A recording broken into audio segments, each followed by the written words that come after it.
നമ്മുടെ കുഞ്ഞുങ്ങളൊക്കെ വളരെ ഹാപ്പി ആവണമെന്നുണ്ടെങ്കിൽ അമ്മമാർ വളരെ ഹാപ്പി ആയിരിക്കണം. അമ്മമാരുടെ ഒരു ഇമോഷണൽ ഇൻ്റലിജൻസും കുട്ടിയുടെ ഒരു ഡെവലപ്മെൻറ്റും തമ്മിൽ ഒരുപാട് പോസിറ്റീവ് കോറിലേഷൻ ഉണ്ട്. അപ്പോൾ സ്വാഭാവികമായിട്ടും അമ്മമാർ ഹാപ്പി ആയിരിക്കണമെങ്കിൽ അമ്മയുടെ physical health, mental health, emotional health ഒക്കെ ബെറ്റർ ആയിരിക്കണം. അതിൻ്റെ താക്കോൽ പലപ്പോഴും അച്ഛന്മാരുടെ കയ്യിലാണ് ഇരിക്കുന്നത്, അല്ലെങ്കിൽ അമ്മയ്ക്ക് ചുറ്റുമുള്ള മറ്റ് മുതിർന്ന ആൾക്കാരുടെ കയ്യിലാണ് അതിരിക്കുന്നത്.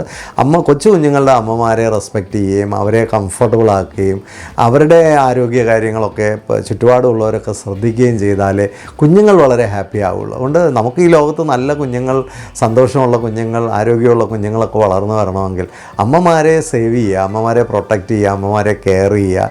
അപ്പോൾ എല്ലാവരും പരസ്പരം അങ്ങോട്ടും ഇങ്ങോട്ടും കെയർ ചെയ്തെങ്കിൽ ഈ ഹോൾ സിസ്റ്റത്തിലൊരു സന്തോഷം ഉണ്ടാവുള്ളൂ. ഹാപ്പി ആയിട്ടുള്ള കുഞ്ഞുങ്ങളാണ് നാളത്തെ ലോകത്തിൻ്റെ സമാധാനം. ഇതാരും മറന്നു പോകരുത്.